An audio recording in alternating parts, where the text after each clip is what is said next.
Bonjour YouTube, comment ça va? Et oui, tout ça pour ça. Ça fait des années que Google nous parle un peu de sa montre connectée, nous la tease, nous la vante, nous la fuite et elle est enfin officielle et disponible, la fameuse Google Pixel Watch. Alors est-ce qu'elle fait partie de ces fameux produits tellement attendus qu'on est obligatoirement déçu une fois qu'on l'a parce que justement l'attente était trop longue? J'en ai bien peur. Parce qu'honnêtement de base cette montre elle a tout pour plaire. Parce qu'elle est jolie, elle est faite par Google, elle fonctionne sous Wear OS, il y a les bracelets interchangeables, bref il y a tout qui doit aller dans cette montre. Alors qu'est-ce qui ne va pas? Donc déjà oui, designement parlant, elle est très belle cette montre avec ce design circulaire. Sûrement la montre la plus jolie, la plus passe-partout aujourd'hui présente dans le marché des montres connectées. L'écran est protégé par du verre Gorilla Glass 3D sur mesure, attention, totalement incurvé qui donne cette sensation, cette impression qu'en fait on a un écran totalement infini, alors que c'est pas du tout le cas. Car le boîtier est de 41 mm et l'écran à l'intérieur est beaucoup plus petit. Mais l'interface a été pensée pour qu'en fait la plupart des cadrans, voire même les réglages, en fait soient sur fond noir et qu'on n'ait pas l'impression qu'il y ait des bordures sur les côtés. Très malin de la part de Google. Le boîtier sera disponible dans 3 coloris et 4 finitions. On a de l'acier inoxydable poli, argent, or et noir, ainsi qu'une version noir mat. En soi c'est du classique, la plupart des montres aujourd'hui proposent des versions comme ça dans ce style de coloris. J'aime beaucoup et d'ailleurs il match à 100% avec les nouveaux coloris des Pixel 7 Pro, donc là de ce côté-là Google a super bien fait la chose. Le dos va embarquer différents capteurs, dont le capteur par exemple de fréquence cardiaque ou encore l'oxygène dans le sang, et va se voir gravé ou en tout cas inscrit tout autour, et bien comme un peu Apple peut le faire sur ses Apple Watch, les différentes informations, l'étanchéité à 50 mètres ou encore les matériaux utilisés. On va retrouver à gauche la sortie son et à droite deux boutons. Le premier, on voit assez gros la fameuse couronne digitale, comme sur une fameuse Apple Watch. Couronne digitale qui est très design, qui est jolie, mais qui est un peu trop petite et dont le défilement est un peu compliqué. Et juste au-dessus, on va retrouver un deuxième bouton qu'on oublie totalement. Et pour ne rien vous cacher, ce bouton, je l'avais complètement oublié. C'est lors de la préparation de cette vidéo que je me suis rappelé et souvenu qu'il y avait justement un second bouton juste au-dessus, alors que cette Pixel Watch, ça fait une semaine que je l'ai à mon poignet et je n'ai jamais utilisé ce bouton. Bouton qui permet d'accéder aux applications récemment ouvertes ou plus concrètement à toutes les applications. Donc ça fait un peu doublon puisque quand on appuie sur la couronne digitale, on arrive également à toutes les applications. Et Google a trouvé un système très ingénieux de changer les bracelets. Encore une fois, un peu comme Apple. Je compare beaucoup Apple, oui, mais en même temps, la Google Pixel Watch a beaucoup de similitudes avec une Apple Watch. En soi, c'est vraiment parfait que Google ait décidé de proposer un système pratique pour changer les bracelets. Parce que moi, je suis team de changer de bracelet très souvent, si ce n'est tous les jours sur ma montre. Donc du coup, ici, de savoir que oui, on peut le changer rapidement et facilement, c'est quand même un sacré point positif. Il suffit d'appuyer sur le petit bouton juste à côté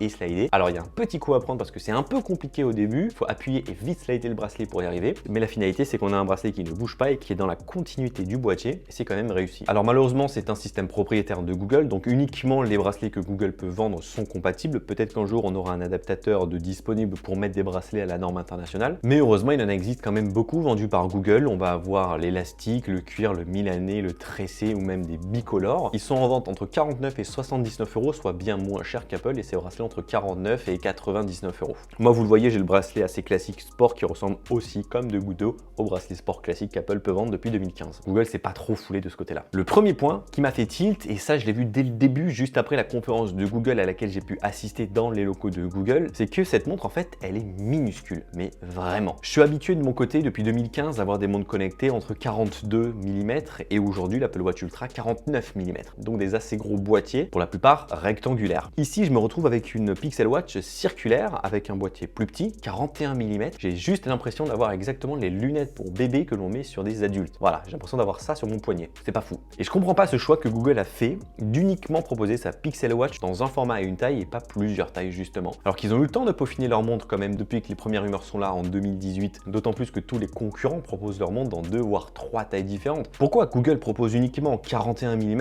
et va donc se priver de plusieurs personnes, soit parce que leur poignet est trop gros, soit parce qu'elles préfèrent tout simplement un plus gros boîtier? C'est dommage quand même comme choix. Après, comme elle est assez petite et fine, elle passe facilement sous un pull, sous une veste ou sous une chemise, on l'oublie, et comme l'écran est vraiment totalement lisse, ça ne cogne pas, ça ne racle pas. Du coup, cette montre vraiment se fond sur le poignet et là pour le coup, on ne la sent pas, elle est très légère et surtout, elle s'oublie facilement. Ensuite, il vient donc l'interface. Très important pour une montre connectée parce que si l'interface est compliquée, on va vite l'abandonner. Alors déjà, il faut savoir qu'une Pixel Watch sera obligatoirement connectée à un smartphone Android. Si tu as un iPhone, achète une Apple Watch, Watch parce que ça là ne sera pas compatible, tout simplement. Ensuite, comme c'est une montre qui embarque le système d'exploitation de Google Wear OS, tout sera interconnecté avec ton téléphone via ton compte Gmail tout simplement. Donc ça c'est on ne peut plus simple et surtout, dès que tu approches ta montre pour la première fois de ton téléphone, n'importe lequel, j'ai testé sur un Pixel mais également sur un Oppo, un petit pop-up va arriver qui va te demander de la configurer et d'installer deux applications. L'application Pixel Watch pour la connecter, mais également l'application Fitbit pour gérer la partie santé et exercice. Sur la montre en elle-même, on a bien entendu et heureusement un Always On Display d'activer qui permettra d'avoir l'heure à n'importe quel moment juste en un coup d'œil. Et si on lève le poignet, la montre va s'allumer avec donc des cadrans. Il en existe des dizaines de différents qui sont tous sur fond noir. C'est la petite particularité pour justement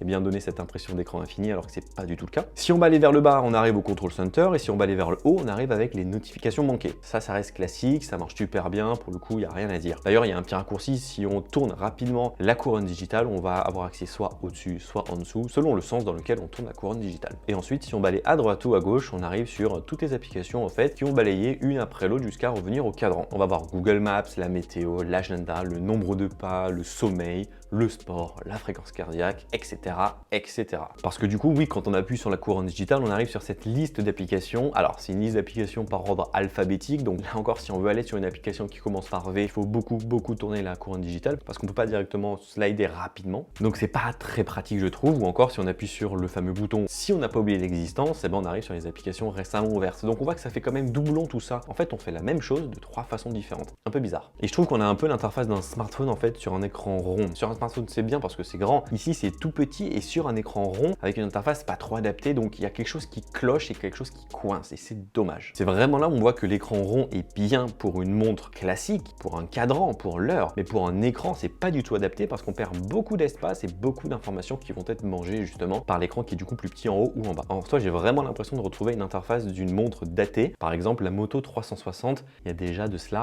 beaucoup d'années, 2015 si je ne me trompe pas. On aura bien entendu toutes les notifications qui proviennent de son téléphone, on pourra passer des coups de fil, on pourra envoyer des messages, on pourra parler à l'assistant vocal, on pourra lancer le GPS, contrôler sa musique, ouvrir l'appareil photo et bien entendu faire du sport avec, puisqu'on l'a vu, petit à petit les montres connectées se sont vraiment axées sur la partie santé et la partie sport. Où se place donc la Pixel Watch dans tout ça? Et bien depuis que Google a racheté Fitbit il y a quelques années, ils ont décidé de placer Fitbit à toutes les sauces dans tous les produits qu'ils proposent. La Pixel Watch, un produit que l'on porte sur soi avec des capteurs, c'est peut-être le produit parfait pour intégrer Fitbit. Et bien Google l'a fait. Si on veut lancer un exercice, ce sera via Fitbit. Si on veut contrôler sa santé, ce sera par Fitbit. D'ailleurs, on a 6 mois de Fitbit Premium offert pour tout achat d'une Pixel Watch, mais on a 60 jours pour l'activer. Personnellement, j'ai pas voulu activer Fitbit. Pourquoi? Parce que je pars du principe que quand on achète une montre connectée, on n'a pas envie de payer un abonnement supplémentaire pour pouvoir faire du sport. Samsung et Apple, par exemple, ne proposent pas d'abonnement supplémentaire pour bénéficier des fonctionnalités sport ou santé. Donc ici, je me suis dit que j'allais pas payer ou même pas utiliser les 6 mois gratuits pour vraiment rester dans le classique. Déjà, on va avoir donc les informations via la fréquence cardiaque tout au long de la journée. Si on dort avec la montre au petit matin, on aura soit un petit résumé sur sa montre ou soit sur son téléphone dans l'application Fitbit. On aura un plus gros résumé avec plus d'informations sur justement notre nuit, notre sommeil via les capteurs par exemple d'oxygène dans le sang. C'est assez complet d'ailleurs, je dois notifier, c'est plutôt cool et on comprend très bien du coup comment son sommeil s'est passé avec des différentes phases. Moi de mon côté, ça fait une semaine que je dors du poignet gauche la Pixel Watch et du poignet droit l'Apple Watch Ultra pour comparer les données et c'est extrêmement similaire, donc de ce côté là c'est bien. Mais surtout Fitbit c'est lancé pour la partie sport et de mon côté j'en fais pas mal. Donc pareil, lors de mes séances de sport, d'un côté l'Apple Watch Ultra, de l'autre côté la Pixel Watch pour comparer les données et là encore les données sont très similaires sur le BPM et surtout sur les calories. Simplement, encore une fois, l'interface dans la Pixel Watch elle est datée, c'est juste une liste de sports que l'on balaye pour voir le sport que l'on a envie de faire. C'est par ordre alphabétique, il y en a 41, on se perd beaucoup et c'est pas très pratique, c'est pas très intuitif et même quand on lance en sport, l'interface n'est pas très belle puisque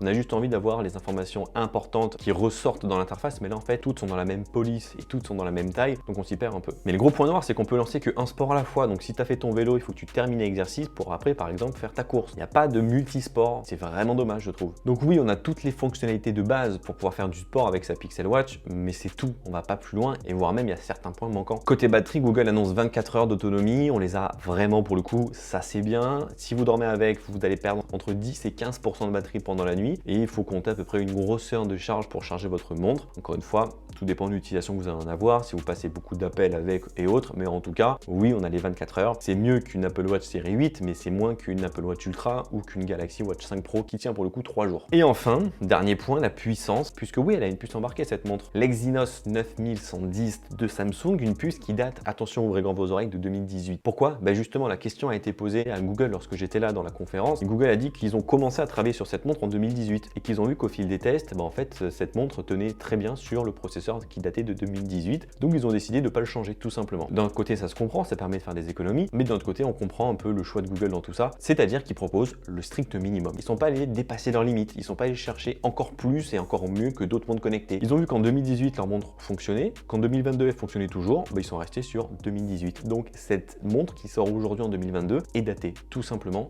de 2018 sur tous les points. Et c'est dommage, parce qu'on n'a pas du tout une montre qui sort de l'ordinaire, on n'a pas une montre avec des fonctionnalités supplémentaires. On n'a pas le petit plus, on n'a rien de tout ça. En fait, on a une montre en 2022 qui date de 2018. Et d'ailleurs, le prix, parlons-en, 379 € pour la version Wi-Fi, 429 € pour la version cellulaire. C'est un peu plus cher qu'une Galaxy Watch 5, ça reste beaucoup moins cher qu'une Apple Watch série 8. Donc pareil, on n'y gagne pas tant que ça avec ce prix, sauf si on précommande aujourd'hui un Pixel 7 Pro, elle est offerte pour le coup. Donc c'est peut-être le seul point aujourd'hui intéressant, c'est d'acheter un Pixel 7 Pro pour avoir cette Pixel Watch gratuite. Du coup, la question est là, pourquoi avoir sorti cette montre aujourd'hui? Parce qu'en fait, c'est une énième montre connectée comme une autre. Il y a juste le design que j'aime bien de mon côté, mais j'aurais préféré l'avoir un tout petit peu plus gros, mais c'est tout. Donc voilà cette vidéo sur cette Pixel Watch. C'est en demi-teinte, je reste sur ma faim. J'en attendais beaucoup plus avec autant d'annonces, autant de teasing. Tout ça pour ça, c'est un peu dommage. N'hésitez pas à me dire vous qu'est-ce que vous en pensez en commentaire. Gros pouce bleu dans la barre des pouces bleus. Prenez soin de vous. À très vite. Bye bye.